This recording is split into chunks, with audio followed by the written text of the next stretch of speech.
اسی دوران حضرت مصعب بن عمیر بھی شہید ہوئے اور ان کے جسم پہ صحیح بخاری میں الفاظ ہیں ایک چادر تھی،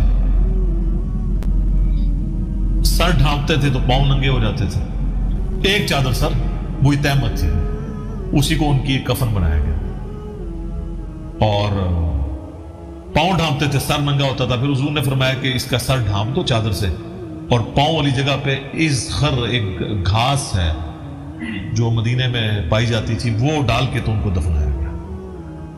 اور یہ اتنی تکلیف دہ چیز تھی صحابہ کے لیے کہ بعد میں جب رومن اور پرشین امپائر گری ہیں اور صحابہ نے یعنی خوشحالی کا دور دیکھا ہے، سپر پاور ہونا انجوائے کیا ہے، تو وہ ان چیزوں کو بھلاتے نہیں تھے۔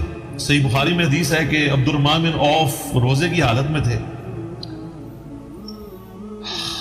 افطاری کا وقت قریب آیا تو ان کے لیے جب کھانا لا کے سامنے رکھا گیا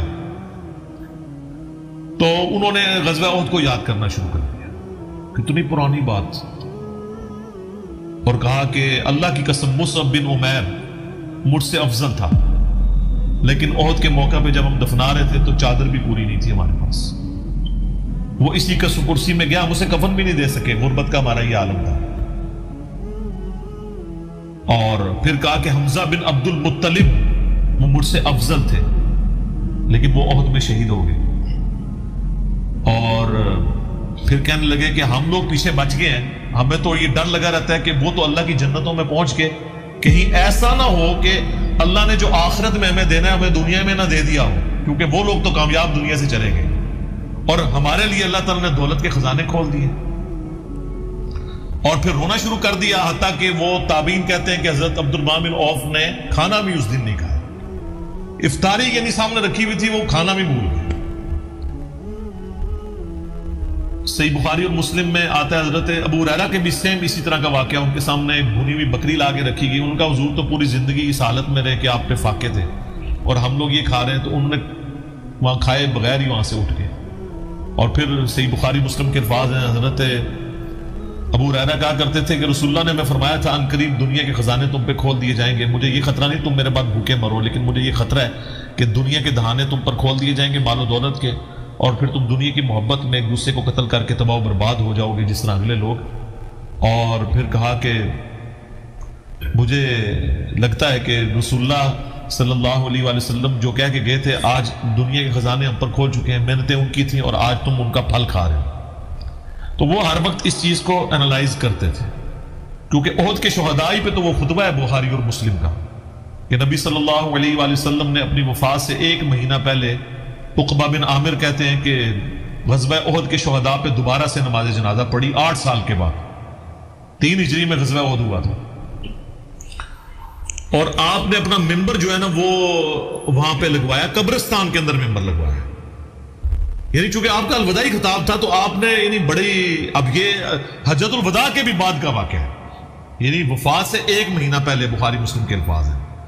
اور عقبہ بن عامر کہتے ہیں کہ میں نے آخری دفعہ حضور کی زیارت کی تھی ممبر پہ، اس کے بعد آپ فوت ہو گئے۔ تو آپ نے فرمایا کہ لوگوں میں تمہارا پیش رو ہوں، ان قریب تمہیں مر کے اپنے رب کے حضور پیش ہونا ہے، مجھے اپنے بعد تم سے یہ ڈر نہیں ہے کہ تم بھوکے مرنے لگو یا تم شرک کے اندر مبتلا ہو جاؤ، یعنی مجھے کانفیڈنس ہے کہ میں نے جتنی تمہاری تربیت کی ہے نا اب تم توحید نہیں چھوڑو گے، البتہ مجھے ڈر ہے کہ تم دنیا کی محبت میں پڑ جاؤ گے اور اس کی وجہ سے ایک دوسرے کو قتل کرو گے اور پھر تم بھی اسی طریقے سے تباہ و برباد ہو جاؤ گے جس طرح اگلے لوگ تباہ و برباد ہو گئے۔ تو یہی ہوا، آپ دیکھ لیں جنگ جمل صفین نہروان جو ہے وہ آپ کے سامنے ایک واضح چیز موجود ہے اس حوالے سے۔ باقی اس حدیث کا یہ جو جز ہے نا، مجھے تم سے شرک کا خدشہ نہیں ہے، اور یہ صحابہ کی خصوصیت کو عمومی خصوصیت کے طور پہ لوگ پیش کرتے ہیں اور پورا شرک کرنے کے باوجود بھی کہتے ہیں شرک ختم ہو چکا ہے۔ اس پہ کچھ عرصہ پہلے میری ڈیٹیل ویڈیو 1 گھنٹے کی آ چکی ہے، اس کا عنوان یہ ہے کہ مجھے تم سے شرک کا خدشہ نہیں، تو میں نے بتایا کہ یہ کس کانٹیکس میں بات ہو رہی ہے، آج وہ ٹاپک نہیں ہے۔ بہرحال ایک جز اس کا بڑا اہم ہے کہ حضور نے احد کے قبرستان میں کیوں یہ خطبہ دیا تھا، اس کی کئی ایک وجوہات تھی۔ نمبر 1، احد کے قبرستان میں وہ لوگ دفن تھے جنہوں نے اسلام کا گولڈن پیریڈ نہیں دیکھا تھا، اسلام کی قربانیوں کا وقت دیکھا تھا، اور ان کی قربانیوں کی وجہ سے مستقبل میں مسلمانوں نے سپر پاور بننا تھا، تو حضور اپنے ان جانثار ساتھیوں کی قربانی کو نہیں بھولے۔ نمبر 2، احد کے میدان میں اگرچہ رسول اللہ موجود تھے، پھر بھی نبی علیہ السلام کی نافرمانی کرنے کے سبب اللہ نے فتح کو شکست میں بدل دیا تھا، دنیا کی محبت کی وجہ سے جو مال غنیمت سمیٹنا شروع ہو گئی۔ تو اس میں یہ بھی اشارہ تھا کہ دنیا کی اس سے آپ نے بے رغبتی اختیار کرنی ہے۔ اور نمبر 3، رسول اللہ صلی اللہ علیہ وآلہ وسلم اپنی وفات سے پہلے جو اللہ نے آپ کو غیبی خبر دی تھی کہ آپ کے بعد یہ ہوگا، آپ اپنی امت کو متنبع کرنا چاہتے تھے کہ میرا کام یہ ہے، میں اس لیول تک بھی تمہیں سمجھا کے چلا جاؤں کہ تم یہ کام نہ کرنا۔ امت نے تو خیر پھر بھی کیا، ظاہر ہے کہ امت میں تو یہ خرابیاں آنی تھی، ظاہر آخرت کا دن بھی اللہ نے رکھا ہوا ہے، لیکن حضور نے اپنا فرض ادا کیا۔ جس طرح نبی علیہ السلام نے فرمایا کہ بندے کے کفر اور اسلام کے درمیان فرق نماز ہے، تو آپ یہی کہہ سکتے تھے نا، اب یہ امت نے نماز پڑھنی ہے نا، امت کے حصے کی نمازیں تو حضور نے نہیں پڑھنی نا، وہ تو امت نے خود ہی پڑھنی ہے، تو آپ تو صرف متنبع کر سکتے ہیں، وعید سنا سکتے ہیں۔ کوئی آپ کا سٹیٹس بھی یہ ہے، انذار کرنے والے ہیں آپ۔ تو آپ صلی اللہ علیہ وآلہ وسلم نے غزوہ احد کے میدان کے اندر یہ خطبہ دیا، اور آپ نے فرمایا کہ میں تمہارا پیش رو ہوں، میں آگے آگے جا رہا ہوں، میں دیکھتا ہوں کہ تم میرے بعد پھر کیا کرتے ہو۔ بس پھر جو کچھ بعد میں ہوا اور آج تک امت کر رہی ہے وہ آپ کے سامنے ہے۔ بار دنیا کی محبت اس امت کا ایک فتنہ ہے۔ جامعہ ترمذی میں حدیث ہے، ہر امت کا کوئی نہ کوئی فتنہ ہے، میری امت کا فتنہ مال ہے۔ تو غزوہ احد کے ساتھ بڑی یادیں وابستہ تھی مسلمانوں کی۔ اچھا، لوگ بعد میں قادسیہ اور یرموک کو تو یاد کرتے ہیں اس اعتبار سے کہ ظاہر ہے کہ وہ ایک بڑی جنگیں تھی، رومن امپائر کے خلاف فیصلہ کن جنگ یرموک تھی 636 عیسوی کے اندر، آج چل رہی ہے 2020 عیسوی، اور اسی سال اینڈ میں نومبر دسمبر کے مہینے میں جنگ قادسیہ ہوئی تھی جو پرشین امپائر کے خلاف تھی۔ تو دونوں سپر پاورز ان جنگوں میں گر گئیں، لیکن مزے کی بات آپ دیکھیں، لوگ ان جنگوں کو تو یاد کرتے ہیں، لیکن اس چیز کو کیوں بھلا دیتے ہیں کہ ان جنگوں تک پہنچنے کے لیے جو ایفرٹس تھی وہ تو بدر و احد کے اندر ہوئی ہیں۔ اگر بدر، احد، خندق اور صلح حدیبیہ اور فتح مکہ اور غزوہ حنین نہ ہوئے ہوتے تو مسلمانوں کی امپائر کبھی بھی عرب کی سرزمین سے باہر نہیں نکل سکتی تھی۔ انہی جنگوں کی وجہ سے مسلمانوں کی دھاک عرب کے لوگوں پہ بیٹھی اور وہ لوگ گروہ در گروہ دین میں داخل ہوئے، اور پھر بعد میں انہوں نے وقت کی سپر پاورز کو الٹا۔ لہذا قادسیہ اور یرموک تو لوگوں کو نظر آتی ہیں، لیکن اصل میں بنیادیں جو ہیں اس کی وہ بدر و احد ہیں۔ تو نبی علیہ السلام نے اسی وقت، یعنی آپ کو تو ظاہر پتا تھا کہ آپ کی امت نے کہاں تک اس دعوت کو لے کے جانا ہے، تو آپ ہر چیز کھول کھول کر بیان کر کے جا رہے تھے کہ بعد میں جب فزیکلی دنیا کی دولت تمہیں ملے گی تو کہیں تم اس فتنے میں مبتلا نہ ہو جانا، اور پھر کئی لوگ پھر مبتلا بھی ہو گئے۔ یہ ایک تلخ حقیقت ہے۔ آج آپ بیٹھ کے جو ہے وہ لاکھ کہہ سکتے ہیں تیرے ہوتے جنم لیا ہوتا، ٹھیک ہے جی، میں اس سے کہنا رفع دین پھر بھی نہیں سی تو کرنا، تو جنم بھی لے لینا اس زمانے سے۔ کون تھے مصعب بن عمیر، کون تھے عثمان غنی، کون تھے سعد بن ابی وقاص، قریش کے اعلیٰ گھرانوں کے چشم و چراغ نوجوان، وہ آ رہے ہیں محمد کے ہاتھ پر بیعت کر رہے ہیں، اسلام لا رہے ہیں صلی اللہ علیہ وسلم۔ انہوں نے دیکھا یہ ہمارے غلاموں میں بھی یہ آگ پھیل گئی، یہ تو سمجھیے کہ بارود کے اندر آگ لگ رہی ہے۔ یہ ابھی تک تو قانے تھے جو ظلم ہم کر رہے تھے اس پر، لیکن ان کے اندر اگر یہ ایمان اور اسلام کی دعوت اور تحریک ان میں پھیل گئی تو ہمارا اقتدار اور ہمارا یہ پورا نظام جو ہے چوپٹ ہو جائے گا۔ یہ ہے وہ چیز جو میں نے کل آپ کو اقبال کا مصرع پڑھا سنایا تھا کہ نظام کہنا کے پاس بانو یہ مارز انقلاب میں ہے، beware of the revolution that is coming، لہذا اپنی پوری قوتوں کو جمع کرو اور کچل دو انہیں، مارو انہیں۔ یہ کام شروع ہوا ہے سن 5 سے، بلکہ 4 کہنا چاہیے، 4 سے لے کر 12 تک 8 برس اس کو کہتے ہیں پرسیکیوشن، فزیکل پرسیکیوشن، تشدد، مار پیٹ، جلانا، دہتے ہوئے انگاروں پر لٹانا، فاقے رکھنا، بھوکے رکھنا، ان کو ڈال دی گئی زنجیریں، گھروں میں بند کر دیا گیا نوجوانوں کو۔ حضرت عثمان کو چچا نے ان کے ایک چٹائی کے اندر لپیٹا اور دھونی دے دی، دم گھٹ رہا ہے، جان نکل رہی ہے۔ حضرت مصعب بن عمیر رضی اللہ تعالی عنہ، وہ نوجوان 200 درہم کا جوڑا ان کا سل کر آتا تھا شام سے تیار ہو کر، لباس معطر ہوتا تھا، جدھر سے نکل گیا پوری گلی جو ہے وہ معطر ہو گئی، انگلیاں اٹھ رہی ہیں، وہ جا رہا ہے مصعب، یہ خوشبو اس کی ہے۔ اس مصعب کے ساتھ کیا سلوک کیا؟ باپ تو مر چکا تھا، ماں نے پالا تھا، دولت بہت چھوڑ کر گیا تھا باپ، لہذا ماں نے بڑے ناز و نام میں پالا، بڑے لاڈ پیار میں، 200 درہم کا جوڑا تیار ہو رہا ہے۔ لیکن یہ کہ آپ کو معلوم ہے عرب کے اس معاشرے میں عورت کی کوئی حیثیت نہیں تھی، ماں کا اختیار نہیں تھا، چچا تھا اب سربراہ خاندان کا۔ چچا نے کہا مصعب اگر تم نے اپنے باپ کا دین چھوڑ دیا ہے تو باپ کی دولت پر بھی تمہارا کوئی حق نہیں ہے، نکل جاؤ گھر سے۔ اس نے یہ سوچا تھا کہ مصعب کے ہوش ٹھکانے آ جائیں گے، دن میں تارے نظر آ جائیں گے، ناز و نام میں پلا ہوا گھر سے نکل کے جائے گا کہاں، یہ سارا نشہ جو ہے توحید کا یہ حیران ہو جائے گا۔ حضرت مصعب کا جواب بالکل برعکس تھا، اچھا ٹھیک ہے چچا جان میں گھر چھوڑتا ہوں۔ وہی بات جو کبھی کہی تھی ابراہیم نے، باپ نے کیا کہا تھا؟ واجرنی ملیہ، جاؤ چلے جاؤ، دفع ہو جاؤ میری نگاہوں سے۔ حضرت ابراہیم نے کیا جواب دیا تھا؟ سلام علیک ساستغفر لک ربی انہ کان بی حفیہ۔ اچھا ابا جان آپ کا حکم یہی ہے تو میں چلتا ہوں، آپ پر سلامتی ہو، میرا رب مجھ پر بڑا مہربان ہے، میں اس سے آپ کے لیے استغفار کروں گا۔ چل دی۔ یہی جو ہے حضرت ابراہیمی کی نسل ہے نا قریش۔ آج ابراہیم کے ایک بیٹے کے ساتھ وہی معاملہ ہو رہا ہے مصعب کے ساتھ، اور مصعب چلنے کے لیے تیار ہو گئے۔ چچا نے سوچا، میں سمجھتا تھا کہ ہوش ٹھکانے آ جائیں گے، یہ تو تیار ہو گیا نکلنے کے لیے۔ غصے میں آ کے اگلی بات کہی، یہ کپڑے جو پہنے ہوئے تم نے یہ بھی اسی مشرک باپ کی کمائی کے ہیں، اتارو ان کو۔ وہی کپڑے اتارے، مادر زاد برہنہ گھر سے نکالے گئے۔ ماں کے پاس پہنچے، ماں نے آنکھوں پر ہاتھ رکھے، مصعب کیا ہوا؟ کہ ماں سے کہتے ہیں کہ ماں میں موحد ہو گیا ہوں، اور وہاں سے گئے پھر حضور کی خدمت میں، کپڑے کہیں سے مانگے ہوں گے۔ یہ مصعب ہیں 200 درہم کا جوڑا پہننے والے۔ جب حضور پر مدینے کے 12 افراد ایمان لائے تھے، بیعت عقبہ اولیٰ ہوئی، انہوں نے کہا کہ حضور ہمیں کوئی شخص اپنا ایسا شاگرد دیجئے جو ہمیں قرآن پڑھا سکے۔ حضور نے حکم دیا مصعب جاؤ، اب مدینے جاؤ، یثرب جاؤ، یثرب والوں کو قرآن پڑھاؤ، انہیں تبلیغ کرو۔ مصعب گئے ہیں وہاں، 1 سال کی کمائی 75 افراد لا کر حضور کے جھولی میں اگلے سال ڈال دیے کہ حضور یہ میری 1 سال کی کمائی ہے۔ 72 مرد 3 عورتیں، انہوں نے وہ بیعت کی تھی، بیعت عقبہ ثانیہ، جس کے الفاظ کل میں نے آپ کو سنائے تھے۔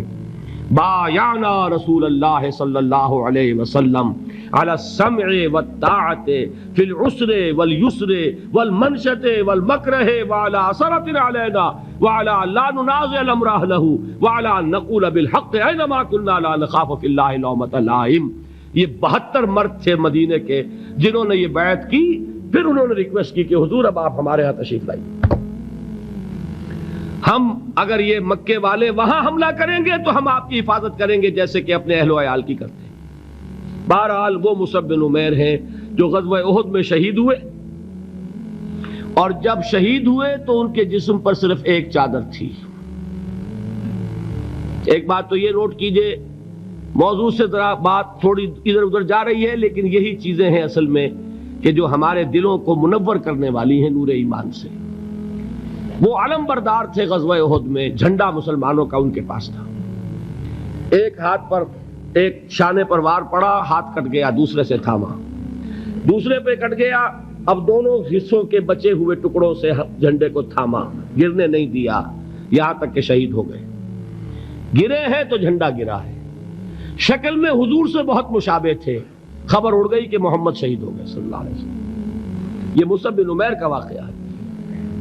جب ان کو اب دفن کرنے کا وقت آیا، اور شہید کے لیے کفن جو ہے اس کا وہی لباس ہوتا ہے جو شہادت کے وقت ہو، حضور کے سامنے ایک پرابلم پیش کیا گیا۔ حضور، مصعب کے جسم پر تو ایک چادر تھی، اور وہ چادر بھی اتنی چھوٹی ہے، یعنی 2 گز کی چادر بھی نہیں ہے، اس سے اگر سر ڈھانپتے ہیں مصعب کا تو پیر کھل جاتے ہیں، پیر ڈھانپتے ہیں تو سر کھلتا ہے، کیا کریں؟ حضور نے فرمایا سر ڈھانپ دو چادر سے اور پیروں پر گھاس ڈال دو. یہ آخری لباس ہے جو محمد کے اس دیوانے کو اس دنیا سے رخصت ہوتے ہوئے ملا ہے، جس کا 200 درہم کا جوڑا چلتا تھا. یہ ہے صبر. برداشت کیا کہ نہیں کیا؟ سر جو لوگ اللہ سے محبت کرنے والے ہیں نا، ان کے دل میں تو ہر وقت موت کی تمنا رہتی ہے. صحیح مسلم میں حدیث ہے جو شہادت کی تمنا کے بغیر مرا وہ کفر کی شاخ پہ مرا، نفاق کی شاخ پہ مرا، منافقت کی تمنا تو موجود ہے. بخاری میں حدیث موجود ہے سعد ابن معاذ کو جب تیر لگا گھٹنے میں، اب چھوٹا سا ایک زخم ہی تھا، گھٹنے میں تیر لگنے سے کوئی بندہ تو نہیں مر جاتا، ان کی مین رگ کٹ گئی تھی، پٹی کی. پھر انہوں نے دعا کی اے اللہ اگر مشرکین عرب نبی علیہ السلام کے اوپر اب نہیں چڑھائی کریں گے جس طرح کہ انہوں نے بدر میں کی، احد میں کی اور آج خندق میں کی ہے، اس کے بعد اگر کوئی ایسا معاملہ نہیں ہونے والا تو اسی زخم کو میرے لیے کھول دے اور مجھے شہادت کی موت دے دے. یہ صحیح بخاری میں. تو وہ زخم ان کا جاری ہو گیا. سعد ابن معاذ کو اللہ تعالیٰ نے شہادت کی موت دے دی. اوس کے سردار تھے، ان کی وجہ سے پورا قبیلہ مسلمان ہوا. انہوں نے بھوک ہڑتال کر دی تھی، اسلام لے کے آئے اور ہے بڑے جنگجو ٹائپ کے تھے. اپنے قبیلے میں چلے گئے کہ میں اس وقت تک نہ کھاؤں گا نہ پیوں گا جب تک سب لوگ مسلمان نہیں ہوتے. سر عمر سیریز میں انہوں نے سعد ابن معاذ کو فلمایا ہے. مدینے جاتے ہی سب سے بڑا جو سمجھ لینا تلخ تجربہ تھا مسلمانوں کے لیے وہ یہ تھا، کیونکہ مدینے کا ڈان جو تھا نا وہ سعد ابن معاذ تھا. کوئی چسکتا بھی نہیں سی انہوں تو بغیر، اور ڈان تھے وہاں کے، اور اللہ نے دیکھے کہاں پہنچا دیا.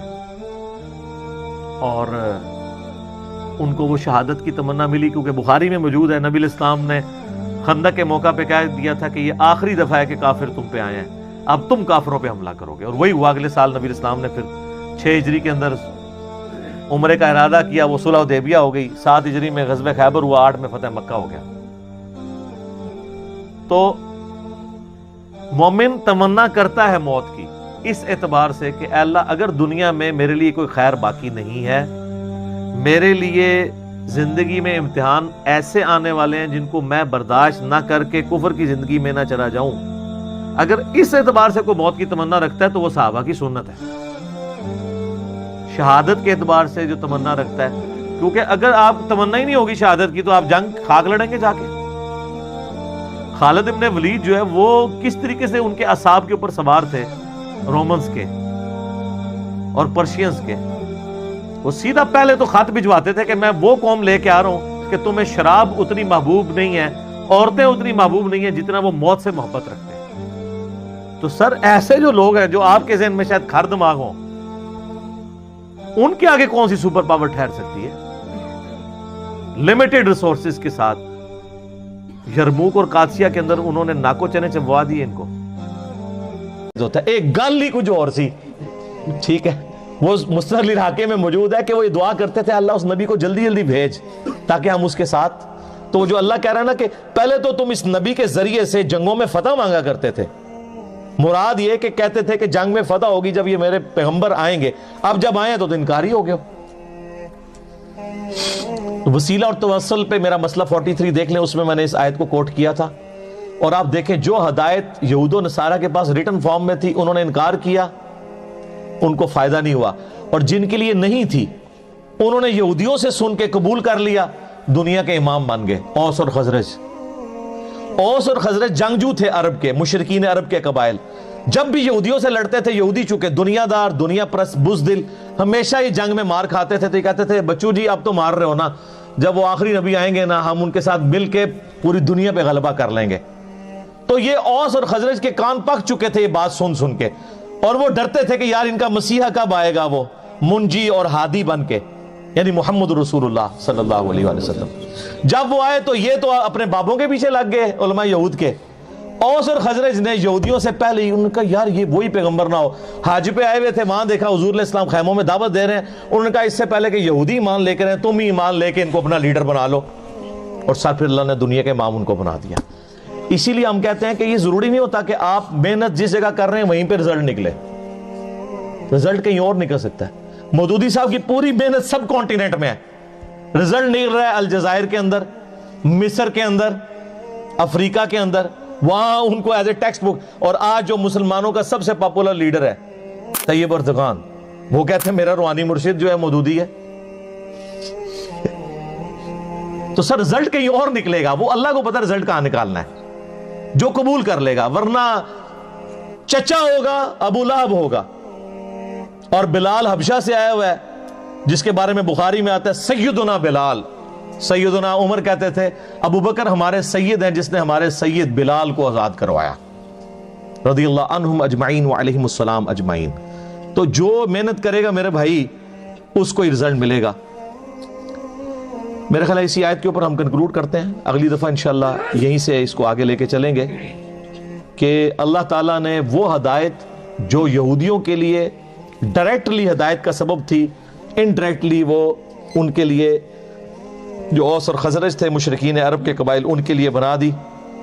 تو آپ دیکھ لیں سر پھر وہ کیسے اوپر گئے ہیں, نبی علیہ السلام کا کیسا انہوں نے ساتھ دیا ہے. مہاجرین تو میرے بھائی 125 تھے, باقی تو سارے انصار مدینہ تھے. انصار مدینہ اوس اور خزرج تھے. اوس کے سردار تھے سیدنا سعد ابن معاذ, اور خزرج کے سیدنا سعد ابن عبادہ رضی اللہ عنہما وعلیہم السلام. 155 اصحاب صفا جن کا کوئی سورس آف انکم نہیں تھا, روزانہ ان کا 2 وقت کا کھانا سعد ابن عبادہ کے گھر سے جاتا تھا. پوری امت پہ احسان ہے ان کا. سعد ابن معاذ سب سے وہ جس کو کہتے ہیں نا تیز مزاج کے اور جنگجو آدمی تھے, اور انہی کی محنتوں سے اللہ تعالیٰ نے مسلمانوں کو فتح دی. بدر کے اندر, احد کے اندر, خندق پہ ان کو آپ کو پتہ تیر لگا, بخاری مسلم میں آتا ہے. تو انہوں نے وہاں دعا کی کہ اے اللہ اگر اب مشرکین عرب حضور پہ حملہ نہیں کرنے والے اور حضور کو غلبہ ہی نصیب ہوگا تو اسی زخم کو جاری کر دے اور مجھے اسی سے شہید کر دے. اور بخاری مسلم میں آتا ہے کہ وہ ایک چھوٹا سا زخم تھا, وہ جاری ہوا, رگ ان کی اتنا خون نکل گیا کہ وہ پھر شہید ہو گئے. کیونکہ اس وقت میں نبی علیہ السلام نے فرما دیا تھا کہ اب تم مشرکین عرب پہ حملہ کرو گے. خندق کے بعد ان کی کمر ٹوٹ چکی ہے, اور یہ دیکھیں صلح حدیبیہ ہوئی اس کے بعد, اور اس کے بعد پھر فتح مکہ ہو گئی. ٹھیک ہے, تو وہ دنیا سے یعنی اپنی ایفرٹ پٹ کر کے چلے گئے. بعد کے لوگوں نے اس کا اجر ضرور دنیا میں کھایا, لیکن اللہ کے حضور ان کا جو مقام ہے وہ اپنی جگہ موجود ہے. کتنے سردار آئے مر گئے, کون ذکر کرتا ہے؟ اپنی اولاد بھی ذکر نہیں کرتی. آج ہم ذکر کرتے ہیں تو دل سے دعا نکلتی ہے ان کے بھی کہ انہوں نے اسلام کے لیے کیا کچھ کنٹریبیوٹ کیا.